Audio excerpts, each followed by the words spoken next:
Okay, तो हमने कल लास्ट क्लास में जो होमवर्क दिया था उसको डिस्कस करते हैं सबसे पहले। ठीक है, बताओ किसका आंसर आ गया इसका। Pe1/E2, Pe2/E1, किसी का आंसर आया?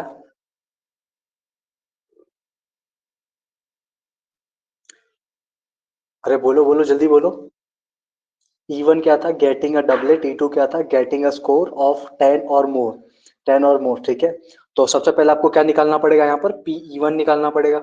Pe1 किसी ने निकाला है? बोल दो फटाफट। Pe1 मतलब गेटिंग अ डबलेट। डबलेट आने मतलब 1 1 2 2 3 3। ये मैं ऐसा का ऐसा सवाल पहले भी करा चुका हूँ, जिसमें मैंने पूरा का पूरा सैंपल स्पेस ड्रॉ किया था, ठीक है। तो उसमें देख सकते हो कि गेटिंग अ डबलेट में आपका क्या आने वाला है? Pe1। बोलो यदि Pe1 क्या आ जाएगा? 1/6, ठीक है। इसी तरह Pe2 क्या आ जाएगा? Pe2 क्या आएगा बोलो? ये भी 1/6 आ जाएगा, ठीक है। बहुत बढ़िया, ये भी 1/6, ग्रेट। अब हमको निकालना है Pe1 इंटरसेक्शन E2। क्या निकालना पड़ेगा? Pe1 intersection E2। तो ये आप लोग निकाले हो, किसी ने Pe1 इंटरसेक्शन E2 निकाला है जो दोनों में कॉमन हो, मतलब डबलेट भी हो और उसका ऐड करने पे 10 या 10 से ज्यादा है। तो ये क्या हो जाएगा आपके पास? 2/36। यहाँ पर कोई फॉर्मूला यूज नहीं करना, ठीक है। ये बोलोगे कि E1 E2 इंटरसेक्शन है, कौन सा फॉर्मूला यूज करे? सीधा सैंपल स्पेस देखो, उसमें आपको आसानी से मिल जाएगा, ठीक है। डबलेट वाला 5,5 एंड 6,6 ये दो होंगे, तो 2/36 आ जाएगा। ओके, मेरी तरफ से कोई ज्यादा डिस्टरबेंस तो नहीं हो रहा ना? ठीक है, बहुत बढ़िया। तो इसी तरह आप लोग निकाल सकते हो Pe1/E2, ठीक है। Pe1/E2 क्या हो जाएगा? Pe1 intersection E2 divided by E2, ठीक है। तो हमारे पास ये रहा 2/36 और E1 की वैल्यू 1/6, ठीक है। तो ये हो जाएगा कितना? 2/6 मतलब 1/3, ठीक है। तो ये कितना आ जाएगा आपके पास? 1/3। सिमिलरली आप लोग Pe2/E1 भी निकाल सकते हो, निकाल सकते हो ना? बहुत बढ़िया। ये कितना आ जाएगा? ये भी आपके पास Pe2/E1 1/3 आ जाएगा। दोनों के दोनों क्या आ जाएंगे? 1/3, ठीक है। क्लियर? आगे बढ़े, चलो बहुत बढ़िया।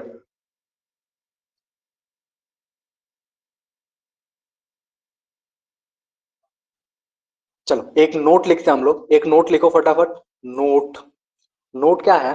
If A is subset of B, if A is subset of B, then probability of A when B has already occurred। देखो क्या मैंने बोला कि जो ए है ना, ये let's suppose this is B, ये यूनिवर्सल सेट है। ये बाहर वाला अंदर वाला बी है, उसके अंदर क्या है? हमारे पास ए है, ठीक है। तो ए इज सबसेट ऑफ बी। ए जो है सबसेट है बी का। और मैंने बोला कि the probability of A given that B has already occurred. तो ए की प्रोबेबिलिटी क्या हो जाएगी? ए की प्रोबेबिलिटी हो जाएगी पी P/A। क्या ये होगी क्या? ये तो तब है जब ए ऑक्योर्ड हो चुका है तब, ठीक है। ध्यान से सुनना। If A is subset of B, then probability of A when B occurred. ये क्या लिखा है मैंने? ये क्या लिखा है? ध्यान से देखो। ये लिखा है probability of A when B occurred, ठीक है। बी हैज ऑलरेडी ऑक्योर्ड नहीं है ये, ठीक है। मैंने स्टेटमेंट कुछ और बोला था, आप दूसरा स्टेटमेंट बोल रहे हो। वो दूसरा स्टेटमेंट था, ये दूसरा स्टेटमेंट है, ठीक है। तो probability of A when B occurred, ये क्या हो जाएगा आपके पास? इसकी वैल्यू हमेशा इक्वल टू 1 होगी। ये कौन से कंडीशन में होगी? जब ए इज सबसेट ऑफ बी होगा तो, ठीक है, याद रखना। क्लियर है? ओके भैया, ऑल क्लियर। यहाँ पर देखो P/A/B भी देख लेते हैं। तो P/A/B किसके इक्वल आ जाएगा? P/A intersection B divided by P/B equal to, यहाँ पर P/A इंटरसेक्शन B क्या होगा? ध्यान से सोचो। P/A इंटरसेक्शन B क्या होने वाला है आपके पास? A इंटरसेक्शन B मतलब A और B में कॉमन, मतलब A हो जाएगा, मतलब P ऑफ A। नीचे भी क्या आ जाएगा? P of B। मतलब P/A/B is equal to P of A divided by P of B, ठीक है। तो यहां पर आप डायरेक्टली ये कंडीशनल प्रोबेबिलिटी की जगह ये लिख सकते हो स्ट्रेट फॉरवर्ड। क्लियर है? पक्का क्लियर है? ये कैसा है ये भी तुम लोग देख सकते हो फटाफट। P/B/A है, तो यहाँ पर क्या लिखेंगे? P/A intersection B। नीचे क्या आ जाएगा? P ऑफ A आ जाएगा। इसको हम लिख सकते हैं P of A divided by P of A। ये दोनों कैंसिल, आंसर 1 आ जाएगा। ये ऐसा आया। समझ में आया? All clear? चलो बढ़िया। तो अब हम पढ़ेंगे मल्टीप्लीकेशन थ्योरम। ये सब हो गया क्लियर? तो पढ़ते हैं आगे और लिखो नया टॉपिक, मल्टीप्लीकेशन थ्योरम, क्या लिखोगे? Multiplication theorem, multiplication theorem.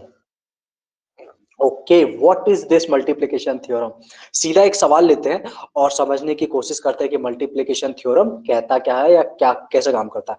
देखो, अ बैग कंटेन 12 आइटम्स, ठीक है, बैग कंटेन्स 12 आइटम्स, बैग में कितने हैं? 12 आइटम्स है, ठीक है, of which 4 are defective, of which 4 are defective यानी खराब है, ठीक है, 3 items are drawn one after the other without replacement. हमने क्या बोला? हमने निकाला 3 items are drawn, 3 items are drawn one after another without replacement, without replacement, ठीक है। Find the probability that, find the probability that, first question, all 3 are defective, all 3 are defective. इसकी probability क्या होगी कि जो हम लगातार 3 बॉल निकाल रहे हैं वो लगातार तीनों के तीनों डिफेक्टिव आ जाए, इसकी क्या प्रोबेबिलिटी होगी? ऐसा का ऐसा क्वेश्चन हमने किस पे किया था? हमने किया था कार्ड्स के ऊपर, 52 कार्ड्स थे, ऐसा मैं क्वेश्चन करवा चुका हूं, लेकिन उस टाइम मैंने नाम नहीं बताया था। उस टाइम हमने उसको सॉल्व किया था कैसे? पीएनसी मेथड से, ठीक है, याद है? अरेंजमेंट, मैंने बोला था विदाउट रिप्लेसमेंट आए तो हमें इसको कैसे ट्रीट करना है? अरेंजमेंट की तरह, ठीक है। चलो, तो इसको कैसे करेंगे हम लोग? ध्यान से देखो, इसको ऐसे किया जा सकता है, पहले निकालू मैं पहला वाला कार्ड निकालू और वो डिफेक्टिव आ जाए, मैंने उसको बोला पी डिफेक्टिव 1, फिर मैं दूसरा निकालू और वो आपके पास वापस क्या आ जाए? पी डिफेक्टिव 2, तीसरा निकालू, सॉरी ये ऐसे ब्रैकेट है, तीसरा निकालू वो भी डिफेक्टिव आ जाए, मतलब डिफेक्टिव 3। समझ में आया क्या? तो इसको कैसे लिखेंगे हम लोग? देखो, तो अगर आपको निकालना है probability of defective 1, probability of defective 2, probability of defective 3, तो इसका फॉर्मूला क्या होता है देख लो ध्यान से। यहां पर कैसे लिखेंगे इसको? P D one dot P D two by D one. ऐसा क्यों बोला भैया? D two by D one क्यों है? क्योंकि हम डी वन को ऑलरेडी निकाल चुके हैं, ठीक है, क्योंकि हमने डी वन को निकाल लिया है तो टोटल नंबर ऑफ जो डिफेक्टिव आइटम्स होंगे या टोटल नंबर जो जितने भी आइटम्स उसमें कुछ ना कुछ कमी तो आएगी ना। तो इसका निकलना किस बात पे डिपेंड करता है? इसके निकलने पे डिपेंड ऑब्वियसली करता है, ठीक है। उसके बाद पी डी थ्री निकालेंगे, तो पी डी थ्री निकालना किस किस पे डिपेंड करेगा? डी वन और डी टू दोनों पे डिपेंड करेगा। तो यहां पर क्या आ जाएगा? P D three divided by D one intersection D two. समझ में आया कि नहीं? ठीक है, बहुत बढ़िया। देखो, अभी मैं ये सिर्फ लिखवा रहा हूँ, ये सब लिखने की बिल्कुल जरूरत नहीं पड़ेगी, डोंट वरी, ना याद करना ना कुछ नहीं, अभी बस बता रहा हूँ, समझ लो, कभी किसी ने पूछ लिया या कभी आ गया तो ठीक है। वैसे ये सब यूज करने की बिल्कुल जरूरत नहीं, हम डायरेक्ट आंसर लिखेंगे। कैसे भैया? डिफेक्टिव कितने हैं?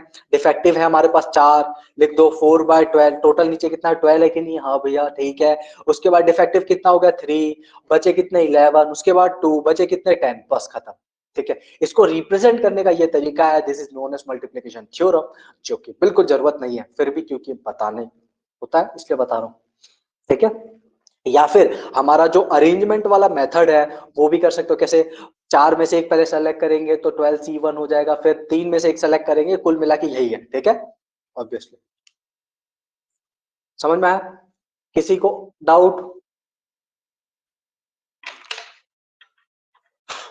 नेक्स्ट पार्ट, इसी का सेकेंड पार्ट है, ऑल 3 आर नॉन डिफेक्टिव, जो तीनों के तीनों है वो नॉन डिफेक्टिव हो, इसकी क्या प्रोबेबिलिटी है? इसकी क्या प्रोबेबिलिटी है कि तीनों के तीनों नॉन डिफेक्टिव हो?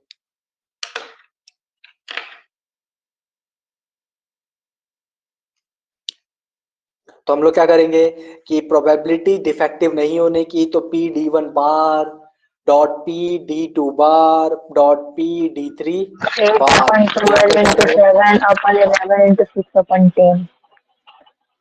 8/12 7/11.6/10, ठीक है, समझ में आया? तो ऑल 3 आर नॉन डिफेक्टिव, इसकी प्रोबेबिलिटी ये होगी। समझ में आया? चलो यहां पर मेरी तरफ से एक सवाल, अगर तुम्हारे मन में कोई सवाल है तो पूछ लो। नहीं है? पक्का? कोई डाउट, परेशानी, शंका? चलो मैं यहां पर सवाल ये पूछना चाहता हूं, क्या हमने क्योंकि यहां पर निकाला ऑल के ऑल, तीनों के तीनों डिफेक्टिव आने की प्रोबेबिलिटी ये है, तो तीनों डिफेक्टिव नहीं आने की प्रोबेबिलिटी क्या मैं ऐसे कर सकता हूं, 1 माइनस तीनों डिफेक्टिव आने की प्रोबेबिलिटी, मतलब ये माइनस 1 में से ये पूरा माइनस कर सकता हूं क्या? इज इट पॉसिबल और इज इट राइट आंसर कि 1 में से ये तीनों माइनस कर दूं? तो मेरे पास वो आ जाएगा जो हमेशा प्रोबेबिलिटी राइट, मतलब नॉन डिफेक्टिव आने की प्रोबेबिलिटी मिल जाएगी। सोचो, सवाल समझ में आया मैंने क्या बोला? हमने अभी यहां पर क्या किया, हमने क्या 8/12 7/11 6/10, ठीक है, ऐसे एक एक तीनों नहीं डिफेक्टिव नॉन डिफेक्टिव आने की प्रोबेबिलिटी ये है। तो क्या मैं ऐसा कर सकता हूं कि हमने डिफेक्टिव आने की प्रोबेबिलिटी निकाल ली है, इसको 1 में से माइनस कर देते हैं, तो नॉन डिफेक्टिव आने की प्रोबेबिलिटी आ जाएगी क्या? Is it my question clear? क्या ऐसा कर सकता हूं मैं? सोचो थोड़ा, सोचो सोचो, क्योंकि तुम तो सवाल पूछोगे नहीं तो हम ही पूछ लेते हैं, ठीक है? देखो हमने क्या बोला यहाँ पर, नोट, नोट में मल्टीप्लिकेशन थ्योरम में क्या होता है, P A intersection B intersection C, तो इसको हम लोग कैसे लिखेंगे, P A dot P B by A dot P C upon A intersection B. समझ में आया? इसको ऐसे लिखा जा सकता है, ठीक है? ये सोचो अच्छे से, नहीं सोच पा रहे हो तो मैं बता ही दूंगा, ठीक है, ऑब्वियसली बता दूंगा, लेकिन अगर इस, चलो इसको होमवर्क में ले लो, ठीक है, अच्छे से सोचना, विचार करो, आंसर निकाल के देखो क्या दोनों के आंसर सेम आ रहे, सीखने को मिलेगा, ठीक है? खुद से ट्राई करोगे तो अच्छा लगेगा तुमको, बाकी तुम तो हो ही नालायक। Next question, 3 cards are drawn 1 by 1। Question क्या है, हमने क्या किया, 3 कार्ड्स निकाले, 3 कार्ड्स आर ड्रॉन 1 बाय 1, एक के बाद एक निकाले विथआउट रिप्लेसमेंट। पहला क्या है, विथआउट रिप्लेसमेंट, विथआउट रिप्लेसमेंट, ठीक है, ओके। सेकंड क्या है, सेकंड ये है कि with replacement, with replacement from a pack of 52 cards, find the probability that the first card is king, find the probability that first card is king, ठीक है, second card is queen, and जो third card है वो आपके पास एक S card है, S यानी इक्का, ठीक है? आपको इस बात की प्रोबेबिलिटी बतानी है। देखो विथआउट रिप्लेसमेंट में पहला कार्ड आना चाहिए किंग, दूसरा कार्ड क्वीन की आनी चाहिए, थर्ड कार्ड एस की आनी चाहिए। सेम क्वेश्चन हम वापस करेंगे विथ रिप्लेसमेंट के साथ, और देखेंगे पहला कार्ड किंग आ जाए, दूसरा कार्ड क्वीन आ जाए और तीसरा कार्ड एस आ जाए, इसकी क्या प्रोबेबिलिटी है? डैम इजी क्वेश्चन, देख लो ध्यान से, मैं फटाफट करा रहा हूं। देखो हमारे पास किंग कितना होता है, 4 होता है ऑब्वियसली, तो विथआउट रिप्लेसमेंट है तो 4/52 हो जाएगा, मल्टीप्लाई करेंगे क्योंकि काम अभी खत्म नहीं हुआ है। उसके बाद हमारे पास क्वीन कितनी होती है, ये भी 4 होते हैं, लेकिन कार्ड्स कितने बचेंगे अब हमारे पास, 51। उसके बाद हमारे पास एस कितना होता है, ये भी 4 होता है, तो 4/50। This is your answer without replacement, without replacement, ठीक है? सेकंड देखो, सेकंड में हमारे पास 4/52 डॉट 4/52 डॉट 4/52, समझ में आया? This is replacement, this is without replacement. Is it clear? Lallu question था, बहुत आसान। नेक्स्ट जो टॉपिक है हम पढ़ने वाले हैं वो है इंडिपेंडेंट इवेंट। क्या है? Independent events. इंडिपेंडेंट इवेंट्स क्या होते हैं? देखो इंडिपेंडेंट इवेंट्स ऐसे होते हैं, जैसे मेरे यहाँ पर अगर बारिश हो रही है और यहाँ पर इंटरनेट कनेक्शन वीक है, तो इस बात का आपके वहां पर इंटरनेट कनेक्शन वीक होने का कोई लेना देना नहीं है, इंडिपेंडेंट है। यहाँ का इंटरनेट कनेक्शन आपके वहां के इंटरनेट कनेक्शन से बिल्कुल लेना देना नहीं है। मतलब अभी के लिए सोच, लॉजिकली मतलब प्रैक्टिकली देखे तो वो कनेक्टेड होते हैं आपस में, लेकिन अभी के लिए सोचो कोई लेना देना नहीं है, ठीक है? यहाँ के वेदर से और इंटरनेट के कनेक्शन आपके वहां के वेदर से कोई लेना देना नहीं है। दिस इज इंडिपेंडेंट, ठीक है? चलो हम थोड़ा मैथमेटिकल या डेफिनेशन की फॉर्म में भी समझते हैं क्या होता है। ऑक्योरेंस occurrence or non-occurrence of of one event does not affect the occurrence and non-occurrence of other event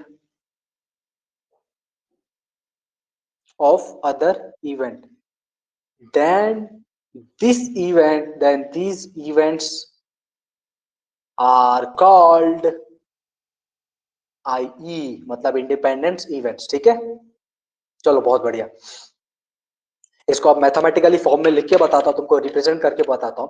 अगर मैंने बोला if A and B are independent events, मैंने क्या बोला, if A and B are independent events then जो P A upon B की जो value होगी, पी ए अपॉन बी की जो वैल्यू होगी वो किसके इक्वल हो जाएगी, पी ऑफ ए के इक्वल हो जाएगी। मतलब बी के ऑक्योरेंस से ए पे कोई इफेक्ट नहीं पड़ने वाला। ठीक है, बी चाहे हो चाहे नहीं हो। ठीक है, तो कंडीशनल प्रोबेबिलिटी में जब ए और बी दोनों के दोनों इंडिपेंडेंट इवेंट हो जाएंगे तो P A upon B simply P of A रह जाएगा। मतलब मैंने क्या बोला, पी ए इंटरसेक्शन जो बी होगा अपॉन पी ऑफ बी होगा। ये किसका फॉर्मूला है, कंडीशनल प्रोबेबिलिटी का फॉर्मूला है। तो इसको हम कैसे लिख सकते हैं, इसको हम ऐसे लिख सकते हैं कि P A intersection B, P A intersection B is equal to P of A dot P of B. समझ में आया, ये पी ऑफ बी उधर चला जाएगा तो पी ए इंटरसेक्शन बी की value P A dot P B के इक्वल आ जाएगी। This is the formula for your independent events. Clear है? ठीक है, बढ़े आगे, फटाफट लिख लो। चलो बढ़िया, आगे बढ़ते हैं और एक क्वेश्चन करते हैं अच्छा सा। हमने क्या किया क्वेश्चन में, एक डाई ली, थ्रोइंग अ डाइस, एक डाई ली, उसको फेंक रहे हैं ऊपर से नीचे, कुछ भी कर रहे हैं। तो हमारे पास ए जो इवेंट है उसके आने वो जो है वो 1 2 या 3 आएगा तो इवेंट ए है। बी क्या हो जाएगा, 3 और 4 के आने की प्रोबेबिलिटी है, मतलब इवेंट है। और 3 4 एंड 5 सी है, 3 4 5 एंड सी है। हमको पता करना है चेक ए और बी आर इंडिपेंडेंट और नॉट। आपको चेक करके बताना है कि ए और बी जो है वो एक इंडिपेंडेंट इवेंट है या नहीं है, इंडिपेंडेंट इवेंट और नॉट है या नहीं है, इस बात को चेक करके आप बताओ। ठीक है, फटाफट कैसे चेक करेंगे हम लोग सबसे पहले निकालेंगे P A intersection B, P A intersection भी निकालेंगे, फिर हम लोग पी ऑफ ए निकालेंगे, पी ऑफ बी निकालेंगे, दोनों को मल्टीप्लाई करेंगे। अगर दोनों left hand side RHS equal आ जाए तो हम बोलेंगे it is an independent event. समझ में आया? चलो फटाफट करके बताओ, देखो ध्यान से। पी ऑफ ए कितना है, 1 2 3, तो पी ऑफ ए कितना हो जाएगा, पी ऑफ ए हो जाएगा, पी ऑफ ए जो हुआ है वो कितना हो जाएगा, 3/6, 3/6 that is equal to 1/2, 1/2। P of B कितना हो जाएगा, पी ऑफ बी हमारे पास कितना हो जाएगा, 2/6 that is equal to 1/3। P of C कितना हो जाएगा, सी की जरूरत नहीं, हम निकालेंगे भी नहीं। ठीक है, अब बताओ P A intersection B, P A intersection B मतलब दोनों में कॉमन क्या है, दोनों में कॉमन हमारे पास है 3। समझ में आया? तो पी ए इंटरसेक्शन बी कितना हो जाएगा, 1/6। वेरी गुड, समझ में आया? देखो पी ए इंटरसेक्शन बी कितना है, 1/6 है, पी ऑफ ए कितना है, 1/2 है, डॉट पी ऑफ बी कितना है, 1/3 है, दोनों को मल्टीप्लाई करो क्या आ जाएगा, 1/6। LHS equals to RHS, hence we can say that A and P are independent events। समझ में आया? बहुत बढ़िया, ठीक है, बहुत लल्लू क्वेश्चन था। आगे बढ़ते हैं और कुछ और अच्छी अच्छी बातें डिस्कस करते हैं फटाफट। अब हम बात करने वाले हैं जिस इवेंट के बारे में, उसके बारे में आप जानते हो। पहला है ME, दूसरा है IE। ME मतलब म्यूचुअली एक्सक्लूसिव, IE मतलब इंडिपेंडेंट इवेंट्स। म्यूचुअली एक्सक्लूसिव क्या होते हैं कि इसके अलावा और कोई घटित ना हो सके। ठीक है, जैसे अगर एक डाई थ्रो किया तो उसमें बोल सकता हूं ना 1 और 2 आर म्यूचुअली एक्सक्लूसिव, या जितने भी नंबर है वो सारे म्यूचुअली एक्सक्लूसिव है। ठीक है, उसके अलावा और कुछ आ ही नहीं सकता ना। 7 बोलूं तो 7 म्यूचुअली एक्सक्लूसिव होगा क्या, नहीं, क्योंकि डाई के ऊपर 7 लिखा ही नहीं होता और 7 आ भी नहीं सकता। तो 7 is not mutually exclusive event for a die. ठीक है, इसी तरह हेड और टेल फेंकू और बोलू कि 7 आ जाए या 4 आ जाए या 1 आ जाए, एक ऑड नंबर आ जाए, ऐसा पॉसिबल नहीं है कि अगर मैं कॉइन थ्रो करूंगा तो या तो हेड आएगा या तो टेल आएगा। ऑड इवन आने की प्रोबेबिलिटी ही नहीं है, मतलब odd even are not related to mutually exclusive events of coin throwing. ठीक है, तो यहां पर देखो म्यूचुअली एक्सक्लूसिव इवेंट में हम लोग क्या देखते हैं कि जो पी ए इंटरसेक्शन पी होता है वो क्या होता है, फाई होता है या नल होता है। सबसे खास पहचान जो होती है किसी भी दो म्यूचुअली एक्सक्लूसिव इवेंट की, कि उसका जो पी ए इंटरसेक्शन पी की वैल्यू होती है वो फाई होती है या नल होती है या जीरो होती है। ठीक है, लेकिन अगर हम इंडिपेंडेंट इवेंट की बात करें तो इंडिपेंडेंट इवेंट में क्या होता है, पी ए इंटरसेक्शन बी की जो वैल्यू जो होती है वो किसके इक्वल होती है, P of A dot P of B के इक्वल होती है। समझ में आया क्या? इसी तरह अगर मैं बोलूं mutually exclusive are defined in terms of event, mutually exclusive जो इवेंट होते हैं ना हम उनको इवेंट्स के टर्म्स में डिफाइन करते हैं। ये क्या होता है, defined in terms of events.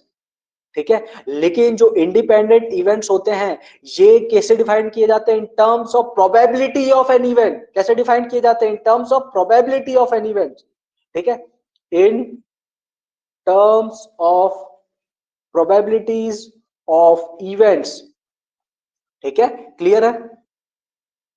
Okay, बढ़िया, आगे बढ़ते हैं। और जस्ट वेट। और म्यूचुअली एक्सक्लूसिव इवेंट होते हैं कभी भी कॉमन एलिमेंट नहीं होते हैं, but mutually exclusive events can not have a common element, कभी कॉमन नहीं होते हैं, तभी तो म्यूचुअली एक्सक्लूसिव में ये जीरो आता है। समझ में आया? लेकिन जो आई होते हैं कैन हैव कॉमन एलिमेंट्स, इसमें कॉमन एलिमेंट्स हो सकते हैं। समझ में आया क्या? कैन हैव कॉमन एलिमेंट्स, लेकिन इसमें कॉमन एलिमेंट्स नहीं होते। क्या समझ में आया? आ गया? चलो फिर एक नोट लिखते हैं। क्या भैया अब ये पॉसिबल है कि कोई एक इवेंट ए और बी म्यूचुअली एक्सक्लूसिव भी हो और इंडिपेंडेंट इवेंट भी हो? क्या ये पॉसिबल है? Is it possible that a certain event are simultaneously a mutually exclusive event and a independent event? क्या ये पॉसिबल है? जल्दी सोचो और बताओ।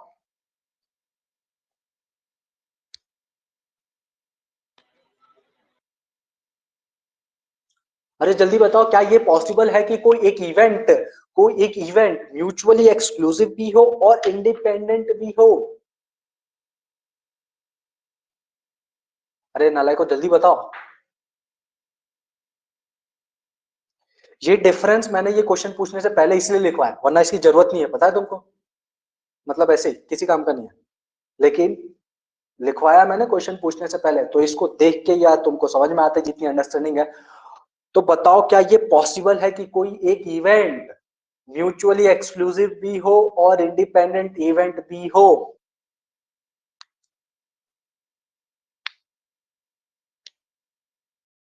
Are you all alive? जिंदा तो हो ना? या सांसें वोसें अटक गई? यार एक तो मैं बहुत दिनों बाद सवाल पूछ रहा हूँ, ठीक है।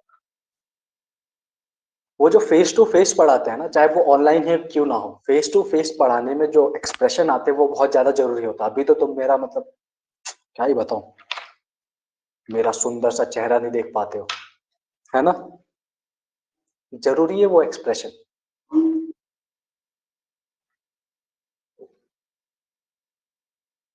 अरे तुम लोग बोलोगे या तुम्हारा सर फोड़ दूं? देखो पहली बात तो अगर प्रैक्टिकली सोचो तो ये पॉसिबल नहीं है, क्योंकि हम मैथमेटिकली देख रहे हैं।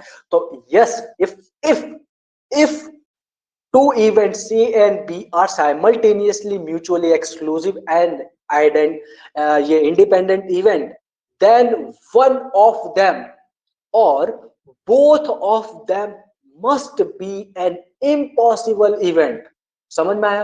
अगर दो event simultaneously mutually exclusive and independent है तो उनमें से एक इवेंट को या तो एक को या दोनों को इम्पॉसिबल इवेंट होना होगा। समझ में आया? अब तुमको पता ही है इम्पॉसिबल इवेंट कौन से होते हैं, जो नहीं होते हैं या हो ही नहीं सकते हैं। तो कान कैसे भी पकड़ रहे घुमा फिरा के वहीं पर पहुंचना है, ठीक है, मतलब नहीं होता है। ठीक है, बस it is a mathematical language. हो सकता है एडवांस में एक दो क्वेश्चन मतलब पूछ लिया जाए इसके ऊपर, एक ही क्वेश्चन या गलती से। ठीक है, अच्छा चलो, नेक्स्ट क्वेश्चन जो तुमसे पूछा जाएगा वो देख सुनो हमसे। आ जाओ देखते हैं नेक्स्ट क्वेश्चन क्या है तुम्हारे लिए। क्या मैं बोल रहा हूं, ये सब नोट में करते जाना, ठीक है। ये नोट नंबर 1 था। नोट नंबर 1 क्या था? Two events are simultaneously mutually exclusive and independent events, ठीक है। ये नोट नंबर 1 था। नोट नंबर 2 क्या है?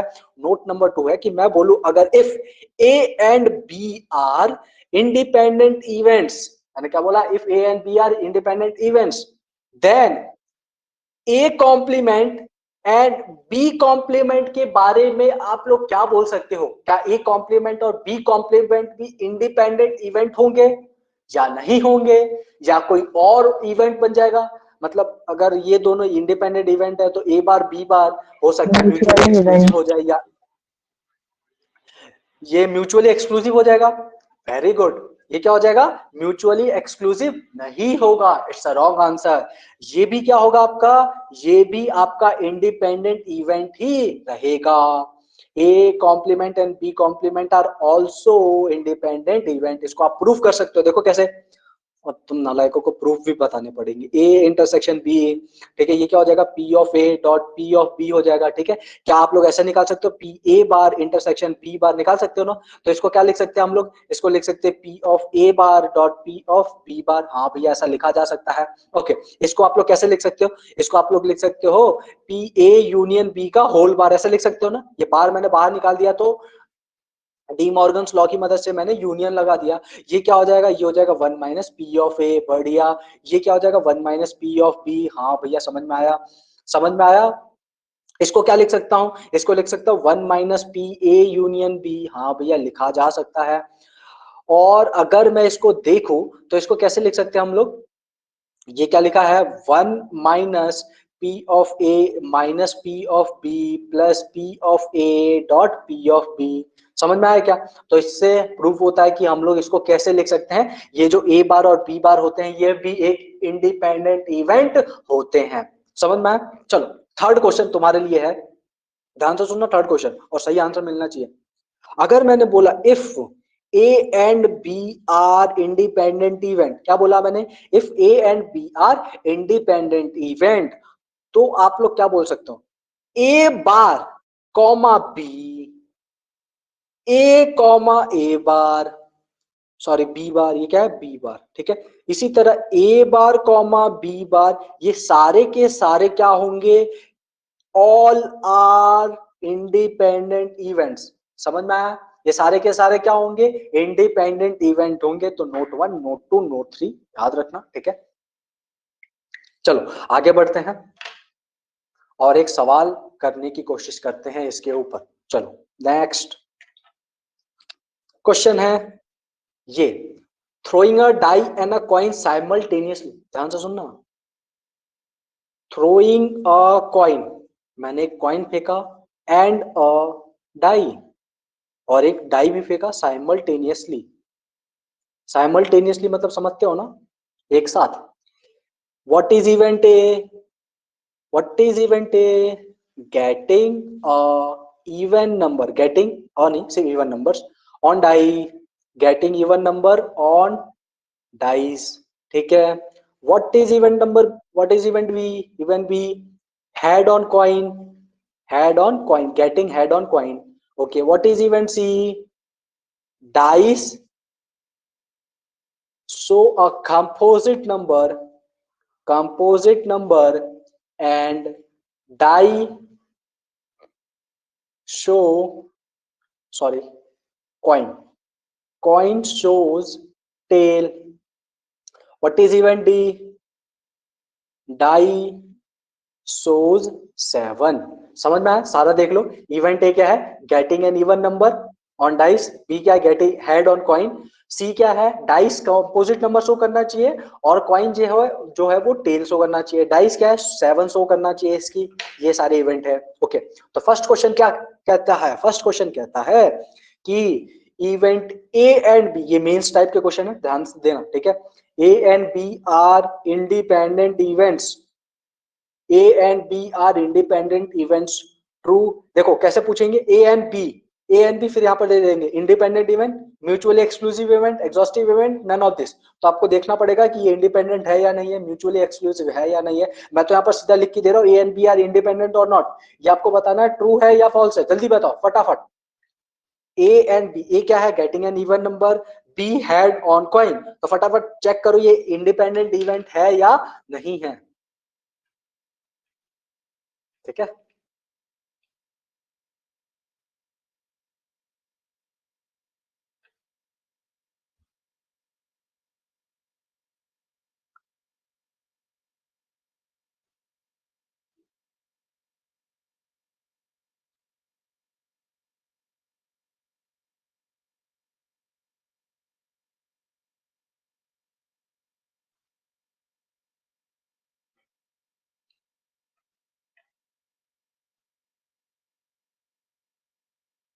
जल्दी जल्दी जल्दी। नेक्स्ट लिखो, हो गया। अरे भैया क्या कर रहे हो, नेक्स्ट कैसे लिख सकते हो आप? हम बेचारे छोटे छोटे बच्चे, नन्हे नन्हे, एक तो ठंडी में पढ़ रहे हैं उठ के।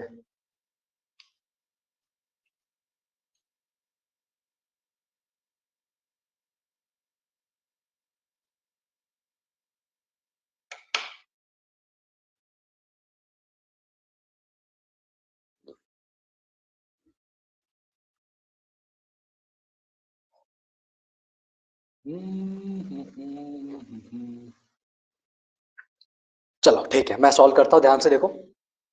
ए, ए क्या है हमारे पास, इवन आने की प्रोबेबिलिटी, ठीक है। बी क्या है, एक हेड आने की, हेड आना इवन, ठीक है।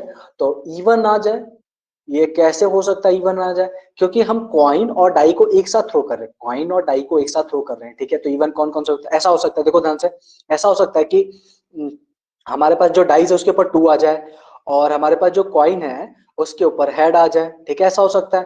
या फिर हो सकता है टू आए और इसके ऊपर टेल आ जाए, या फिर ऐसा हो सकता है फोर आए हेड आ जाए, फोर टेल, फिर क्या हो जाएगा, सिक्स हेड और सिक्स टेल। ऐसा हो सकता है क्या? हाँ भैया ऐसा बिल्कुल हो सकता है। या फिर जो बी इवेंट है, बी इवेंट क्या है, हेड आने की, तो उसको कैसे लिख सकते हैं? ऐसा भी तो हो सकता है भैया कि हेड कैसे आ सकता है, हेड हेड हो सकता है वन के साथ एक हेड आ जाए, या फिर टू के साथ हेड आ सकता है, या थ्री के साथ हेड आ सकता है, या फोर के साथ हेड आ सकता है, फाइव के साथ भी हेड आ सकता है, सिक्स के साथ भी हेड आ सकता है। मतलब हेड आने की जो इवेंट है ये पूरा इतना है। और एक इवन के, इवन आने का जो है, इवन इवन किसके साथ आ सकता है, इवन हेड के साथ आ सकता है। टोटल जो इवन आने का है इवेंट वो ये इतना है। समझ में आया? बच्चे यहाँ पर गलती क्या करते हैं, ध्यान से देखना। बच्चे क्या करेंगे, अच्छा इवन आना है, इवन आना है तो इवन कैसे लिखेंगे, सिर्फ लिख देंगे टू फोर सिक्स। वो ये भूल जाएंगे कि यहाँ पर वर्ड साइमल्टेनियसली लिखा हुआ है, तो आपको दोनों को साथ में लिखना है। टू के साथ हेड, टू और हेड, टू और टेल भी तो हो सकता है। तो इवन आना है लेकिन उसकी सारी पॉसिबिलिटीज आपको यहाँ पर लिखनी है। हेड तो हेड आ रहा है, वो तो लिखो, लेकिन साथ में किसके साथ आ रहा है, कॉइन के साथ में आ रहा है ना। तो कॉइन में क्या हो सकता है, head head head, sorry dice के साथ आ रहा है, तो डाइस में क्या हो सकता है, वन टू थ्री कुछ भी हो सकता है। तो ये जरूर ध्यान देना। तो क्या मैं बोल सकता हूँ कि प्रोबेबिलिटी ऑफ ए जो होगा वो कितना हो जाएगा, 6/12, क्योंकि सिक्स है, ये देखो कितना है, 6/12 मतलब 1/2 हो जाएगा। इसी तरह प्रोबेबिलिटी ऑफ बी कितना हो जाएगा, ये भी 6/12 हो जाएगा, मतलब 1/2 हो जाएगा। अब देखो हमको निकालना है P A intersection B, P A intersection B, इन दोनों में कॉमन देखो क्या है।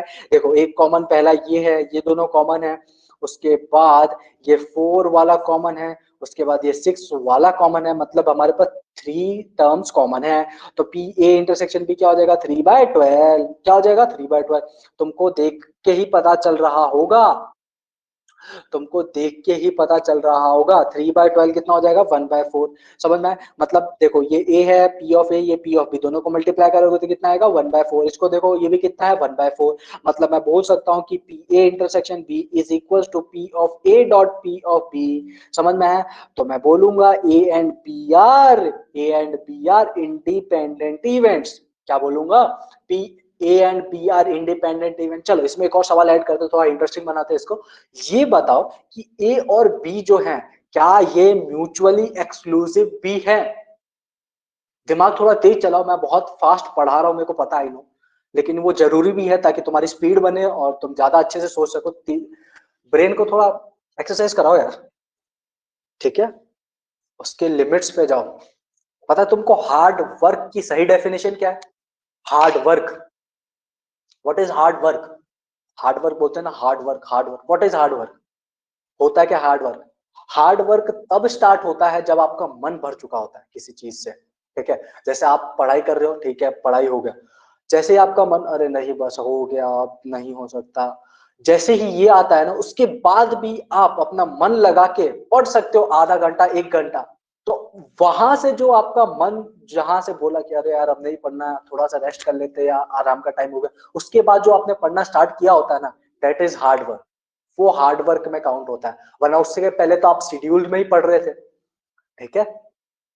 तो ये होता है हार्ड वर्क। तो अपने ब्रेन की लिमिट्स को थोड़ा और ऊपर करो, तेज नहीं काउंट कर पा रहे हो तो तेज काउंट करना सीखो, कैलकुलेशन तेज करो, लिखो तेज, समझो तेज, बूझो तेज, बहुत हो जाएगा तेज पाता, ठीक है? क्या है ये? नॉट म्यूचुअली एक्सक्लूसिव, बिल्कुल सही है, ये म्यूचुअली एक्सक्लूसिव नहीं है। बट क्यों ये म्यूचुअली एक्सक्लूसिव क्यों नहीं है? Why this is not mutually exclusive? Okay, क्या बोल रहे हो कि भैया म्यूचुअली एक्सक्लूसिव में? बिल्कुल परफेक्ट है, ओ वेरी गुड, ठीक है, क्योंकि इसमें हम क्या निकाल रहे हैं? कॉमन निकाल रहे हैं। बहुत अच्छा जिसने भी बोला, ठीक है, कॉमन है। बहुत बढ़िया, अमेजिंग, तुमको समझ में आ रही है चीजें, ठीक है, आगे बढ़ते हैं फिर। बहुत बढ़िया। इसी में आगे सवाल है, नेक्स्ट क्वेश्चन जो आपके पास है, इसी में मैं इसको वापस लिख देता हूँ सामने, इसी में है, क्योंकि नेक्स्ट क्वेश्चन इसी में, सेकंड क्वेश्चन लिखो। सेकंड क्वेश्चन क्या है? B and D are mutually exclusive, B and D are mutually exclusive, ये ट्रू है या फॉल्स है, ये बताना है आपको।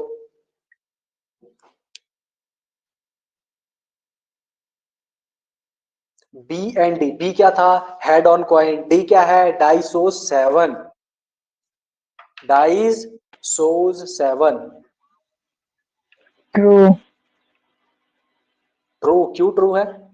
Answer is absolutely right. क्योंकि ओहो, इसमें मैंने बता कॉमन दिया, कोई नहीं है। ओहो, बहुत बढ़िया है। म्यूचुअली एक्सक्लूसिव क्या होता है? दोनों एक साथ घटित ना हो सके, ठीक है, दोनों एक साथ घटित ना हो सके, लिख लेना कहीं अगर मैंने नहीं लिखवाया तो। म्यूचुअली एक्सक्लूसिव क्या होता है? दोनों एक साथ घटित ना हो सके। म्यूचुअली, म्यूचुअली होता है ना, म्यूचुअल अंडरस्टैंडिंग, मतलब एक साथ, ठीक है, वैसा कुछ। तो दोनों एक साथ नहीं हो सकते हैं। पहली बात तो डाई के ऊपर 7 कभी आ ही नहीं सकता है, ठीक है, बहुत बढ़िया, म्यूचुअली एक्सक्लूसिव नहीं है ये, सॉरी म्यूचुअली एक्सक्लूसिव है ये, सॉरी सॉरी, बाय मिस्टेक, ये म्यूचुअली एक्सक्लूसिव है, क्योंकि ना बी और डी कभी भी एक साथ नहीं हो सकते। हेड और कॉइन और डाई दोनों एक साथ घटित ना हो सके, इसी को बोलते हैं म्यूचुअली एक्सक्लूसिव। ओके, तो नेक्स्ट क्वेश्चन लिखो। नेक्स्ट क्वेश्चन है, B and D are independent events, B and D are independent events. Next question लिखो, ये क्या है आपके पास? True, this is true. मैंने थर्ड क्वेश्चन में क्या दिया है? B and D are independent events, B and D क्या होने चाहिए? इंडिपेंडेंट इवेंट्स होने चाहिए। ये ट्रू है या फॉल्स है, जल्दी बताओ।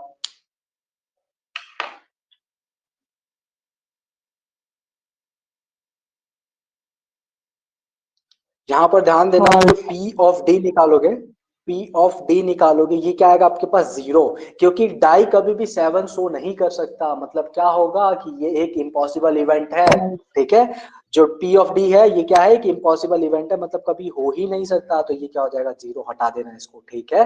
अब देखो ध्यान से, हमको इंडिपेंडेंट इवेंट प्रूव करने के लिए क्या चाहिए होता है? P B intersection D is equal to P of B dot P of D के इक्वल होना चाहिए।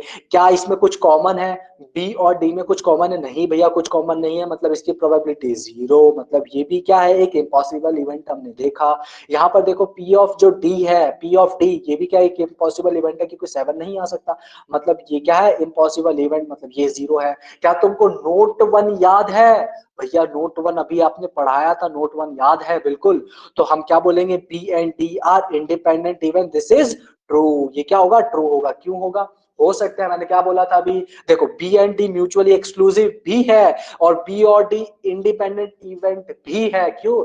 ये साइमल्टेनियसली हो सकते हैं। अगर ऐसा होता है तो किसी एक को या दोनों को, यहां पर देखो जो डी वाला है ये क्या है, किसी एक को, one of them or both of them are impossible event. लेकिन हमको यहाँ पर एक से ही काम चल रहा है ना, एक वाला यहाँ पर इम्पॉसिबल इवेंट है, इम्पॉसिबल इवेंट है मतलब बी और डी क्या हो सकते हैं, इंडिपेंडेंट इवेंट हो सकते हैं। इंडिपेंडेंट थोड़ा और लॉजिकली समझते हैं इसको। देखो बी के होने से और 7 के होने में कोई रिश्ता नहीं है, कोई लेना देना नहीं है। बी कॉइन थ्रो है, हमेशा फॉर्मूला से मत सोचा करो या मतलब ज्यादा उस तरीके से मत सोचा करो, खुद सोचो। बी अपनी जगह पे सही है, हेड आ सकता है कॉइन में। 7 डाई थ्रो करो, कोई लॉजिकली रिलेशनशिप है ही नहीं डाई के थ्रो करने पे और कॉइन के थ्रो करने में, ठीक है। तो ये इंडिपेंडेंट इवेंट होंगे। Is it clear? चलो बहुत बढ़िया, नेक्स्ट क्वेश्चन करके बताओ आप लोग फटाफट। क्वेश्चन नंबर 4 है आपके लिए, find the probability of B when D occurs. Find the probability of B when D occurs. जब D होगा तब B के आने की प्रोबेबिलिटी क्या होगी ये निकालो, ठीक है। ऑप्शन भी हो सकते हैं इसमें कि 0 होगा, नॉट डिफाइंड होगा, ठीक है। तो इसका आंसर क्या होगा, नॉट डिफाइंड, ठीक है, क्योंकि डिफाइंड ही नहीं है, क्योंकि 7 कभी D आ ही नहीं सकता, ठीक है। चलो बहुत बढ़िया। फिफ्थ क्वेश्चन क्या है, फिफ्थ क्वेश्चन है find the probability of C, find the probability of C. C क्या था, सी था die shows a composite number and coin shows a tail. Composite number क्या होता है तुम लोग को पता है क्या, कंपोजिट नंबर वो होते हैं जिनका वन और सेल्फ इटसेल्फ के अलावा कोई और मल्टीपल या फैक्टर हो, ठीक है। मतलब वो जो नंबर है उसका वन और खुद ही नंबर के अलावा कोई और भी मल्टीपल या फैक्टर होने चाहिए। जैसे 6 एक कंपोजिट नंबर है क्या, बिल्कुल है, क्योंकि इसका 2 और 3 एक और फैक्टर्स हैं, ठीक है। क्या 2 एक कंपोजिट नंबर है, नहीं 2 एक कंपोजिट नंबर नहीं है, क्योंकि ये 2 के जो मल्टीपल आएंगे एक तो 1 आएगा और एक 2 खुद आएगा, ठीक है। तो कंपोजिट नंबर क्या होता है, जिसका 1 और वो खुद नंबर के अलावा भी कोई एक फैक्टर या मल्टीपल हो, ठीक है। कंपोजिट नंबर वो होते हैं। And coin shows a tail, तो ये बताने हैं आपको, ठीक है, जल्दी बताओ प्रोबेबिलिटी ऑफ सी। यहाँ पर कंपोजिट नंबर कौन कौन से होंगे, आप डाई थ्रो करोगे तो कंपोजिट नंबर हमको कौन कौन से दिखाई दे रहे हैं, सिर्फ 2 कंपोजिट नंबर है, ठीक है। तो कितने कंपोजिट, 4,6, वेरी गुड, ठीक है। और टेल आना चाहिए, ठीक है, 4 6 के साथ टेल आना चाहिए। तो पी ऑफ सी कितना हो जाएगा, जल्दी बताओ, पी ऑफ सी आपको बताना है कितना हो जाएगा, फास्ट फास्ट।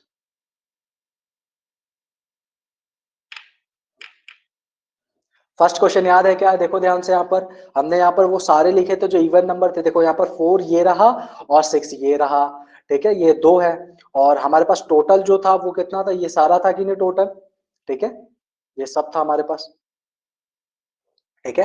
तो आंसर कितना हो जाएगा, 2/12। वेरी गुड, कितना हो जाएगा, 2/12। ऑसम। चलो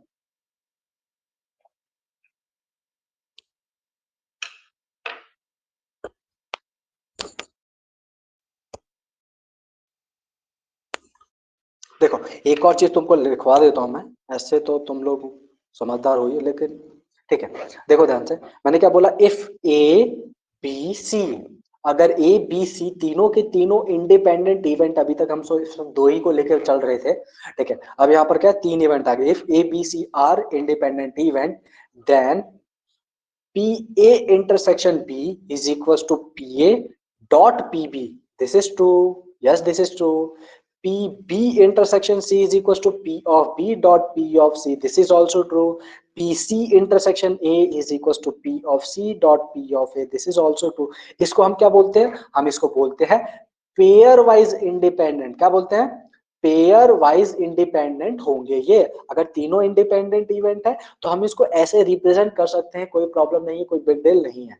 this is called as pairwise independent event. और हम ऐसा भी लिख सकते हैं, and we can also write this as P A intersection B intersection C is equals to P of A dot P of B dot P of C, ठीक है। हम इसको ऐसा भी लिख सकते हैं। तो ये नोट है, ध्यान रखना कभी काम आ जाए। क्लियर है, ओके, ठीक है। ये चलो आगे बढ़ते हैं, एक और नोट लिखवा दो आपको। नेक्स्ट एक और नोट है, इसको भी देख लो, नोट्स बहुत इंपॉर्टेंट होते हैं। मैंने क्या बोला, if P1 P2, P3, that is Pn are probabilities of n are probabilities of n independent events, ठीक है। और जो यहाँ पर इवेंट्स है वो क्या है, एन इवेंट्स क्या है, E1, E2, E3 जैसे सब तो En तक।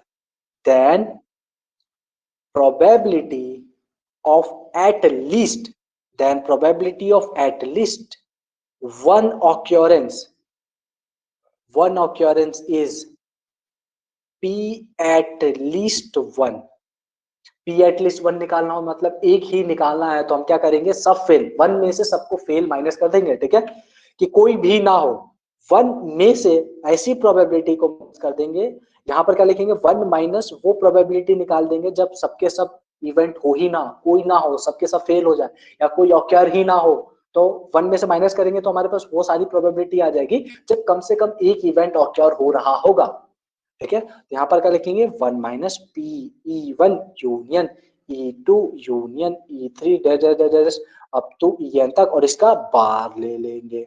ये कौन सा है, जब सबके सब फेल हो जाएंगे, मतलब कोई ऑक्योर नहीं होगा, ठीक है। इसको हम कैसे लिख सकते हैं, क्योंकि ये इंडिपेंडेंट है, E1 intersection E2 bar intersection E3 bar that up to E1 En bar, ठीक है। इसको हम और कैसे रिप्रेजेंट कर सकते हैं, वन माइनस, क्योंकि एक इंडिपेंडेंट इवेंट है तो P1 bar Pe2 bar Pe3 bar dash cup to Pen bar तक। समझ में आया क्या, बहुत आगे बढ़े, चलो बहुत बढ़िया। क्वेश्चन करते हैं एक और अच्छे से क्लियर होगा। इन अ वॉर, एक वॉर हो रही है, लड़ाई हो रही है, और आप लोगों को भेज दिया गया, जाओ अपने दुश्मनों को मार के आओ, बिटवीन इंडिया एंड पाकिस्तान, ठीक है, और उस जंग में आप लोग सिपाही हो। Find the probability, find the probability that anti aircraft gun, anti aircraft gun, anti aircraft gun of India. Anti aircraft gun क्या होता है, ऐसी गन्स जो मतलब हवाई जहाज या हेलीकॉप्टर्स इनको मार के गिराती है, उनको क्या बोलते हैं, एंटी एयरक्राफ्ट गन बोलते हैं, ठीक है। तुम लोग को आर्मी उर्मी जाने का शौक तो है, आर्मी उर्मी जाने का शौक है किसी को यहाँ पर, मेरे को बहुत बड़ा शौक था, तुम लोग सोच ही सकते हो, अभी भी है, ठीक है, अभी भी है मेरे को शौक बहुत ज्यादा, एनडीए आईएमए जाने का अभी भी शौक है। एनडीए तो नहीं जा सकते, एनडीए तुम लोग जा सकते हो अभी, ठीक है। तो इस साल फॉर्म भर देना तुम लोग एनडीए का, और इस साल अब तो गर्ल्स भी अलाउड है, तो फॉर्म जरूर भरना एनडीए का। एनडीए का जो पेपर होता है उसमें एक इंग्लिश एक्स्ट्रा होती है और थोड़ा बहुत एप्टीट्यूड आता है, ठीक है। बाकी उसका सिलेबस और जेई मेंस का सिलेबस ऑलमोस्ट सेम होता है, बल्कि एनडीए का जो जेई मेंस पेपर होता है वो जेई मेंस से थोड़ा नीचे का ही होता है, ठीक है। उसमें बस एक इंग्लिश एक्स्ट्रा होती है और शायद एप्टीट्यूड भी होता है, ठीक है, मेरे को ध्यान नहीं, इंग्लिश में होती है और इंग्लिश अच्छी खासी आती है उसमें। तो तुम लोग एनडीए का पेपर देना जरूर, तुम्हारा एनडीए में सिलेक्शन हो गया ना, ऑसम, लाइफ सेट, कहीं जाने की जरूरत नहीं, इंजीनियरिंग करने की बिल्कुल जरूरत नहीं है, ठीक है। इसके अलावा भी एक और चांस होता है, अगर आप लोग फिजिकली फिट हो, ठीक है, आई एम नॉट, क्योंकि मेरा इतना पावर का चश्मा लगा हुआ है, और ठीक है, तो एक और तरीका होता है कि अगर आप जेई मेंस के पेपर देते हो और जेई मेंस में आपका कुछ अच्छा रैंक आता है, ठीक है, अच्छा मतलब ठीक ठाक ही रैंक आता है, बहुत बढ़िया भी नहीं आता, मतलब आ जाता है रैंक, आप क्वालिफाई कर जाते हो एडवांस के लिए, तो एक और इंडियन नेवी के लिए निकलता है जिसमें वो लोग खुद बीटेक कराएंगे आपको, ठीक है, टेक्निकल ट्रेनिंग पूरी देंगे, बीटेक की डिग्री देंगे आपको, और ऑफिसर की पोस्ट डायरेक्ट, ठीक है। उसमें आपको क्या करना होता है, शायद नेवी का होता है, ठीक है, नेवी का होता है वो, और उसमें आप फॉर्म भर सकते हो, आपके जेई मेंस के बेसिस के ऊपर, आपको कोई एग्जाम नहीं देना होता, आपको सीधा अगर आप शॉर्ट लिस्ट होते हो तो इंटरव्यू के लिए कॉल आएगा और आप उनकी नेवल एकेडमी ज्वाइन करोगे, जहां आपकी ट्रेनिंग होगी, आप पूरा अच्छे से सीखोगे, और वहां पर भी आप इंजीनियरिंग ही करोगे, ठीक है। बस एक चीज की गारंटी होगी वहां पर जॉब की, ठीक है, बाकी कहीं और चले जाओ वहां पर जॉब की गारंटी नहीं होगी, नेवल एकेडमी में जॉब की गारंटी, जॉब के आप ऑफिसर बन के निकलोगे सीधा, ठीक है, ऑफिसर ट्रेनिंग मिलेगी आपको वहां से। तो जेई मेंस के देख लो फायदे कितने सारे हैं, ठीक है। और एनडी का form please, it's a request, सब लोग भरना, ठीक है। और अगर गर्ल्स है तो गर्ल्स भी भरना, क्योंकि गर्ल्स के लिए भी इस बार सीटें अलॉट हो चुकी है, ठीक है। हालांकि काफी कम है, सिर्फ 19 सीट्स थी इस बार, सिर्फ 19 सीटें थी, और 19 सीट पे जो गर्ल्स है 1.76 लाख गर्ल्स ने इस बार पेपर दिया था, और उसमें से सिर्फ 19 गर्ल्स सेलेक्ट हुई थी, सोचो, एनडीए में सीट जो होती है वो शायद 300 to 400 के बीच में होती है। It's a very tough competition, ठीक है। तो अगर तुम निकाल सकते हो तो डेफिनेटली निकालो और एनडीए जाओ। हमारे यहाँ पर भी बहुत सारे ऐसे बच्चे हैं कॉलेज में जो एनडीए देकर आए हैं, ठीक है, एनडीए का पेपर निकाल चुके थे, उसके बाद एक एसएसबी इंटरव्यू होता है, ठीक है। ऐसे एग्जाम क्वालिफाई करना बहुत बड़ी बात नहीं है, एग्जाम क्वालिफाई करने के बाद इंटरव्यू क्रैक करके उसमें सिलेक्शन लेना इज बिग डील, ठीक है। एसएसबी का इंटरव्यू होगा, तो एसएसबी के इंटरव्यू में वो छट चुके हैं, ठीक है। हो सकता है आपके आसपास भी कई लोगों ने एसएसबी इंटरव्यू दिया होगा, ठीक है। तो एग्जाम क्रैक करना is not a big deal, ठीक है। एसएसबी क्रैक करना इज अ बिग डील, ठीक है। और मतलब अलग अलग लेवल होता है, जैसे एनडीए का एसएसबी बहुत अच्छा होता है, बाकी किसी और एग्जाम का हो सकता है एसएसबी कम हो, मेरे को इतना आइडिया नहीं है, ठीक है।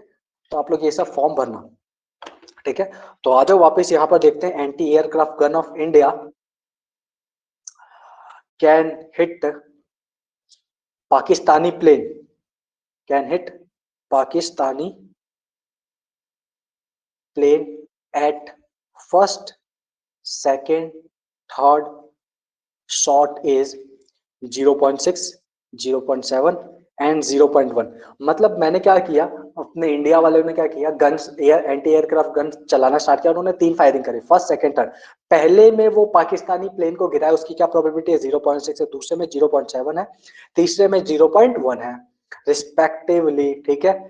Find the probability, find the probability that gun hits the plane, find the probability that gun hits the plane। इसकी क्या प्रोबेबिलिटी है कि गन ने प्लेन को हिट कर दिया, ये आपको पता करके बताना है, ठीक है। ये this is your homework problem. एक और होमवर्क प्रॉब्लम लिखो, सेकेंड, ये लिख लिया ना। चलो एक और होमवर्क प्रॉब्लम लिखते हैं। सेकेंड होमवर्क प्रॉब्लम क्या है,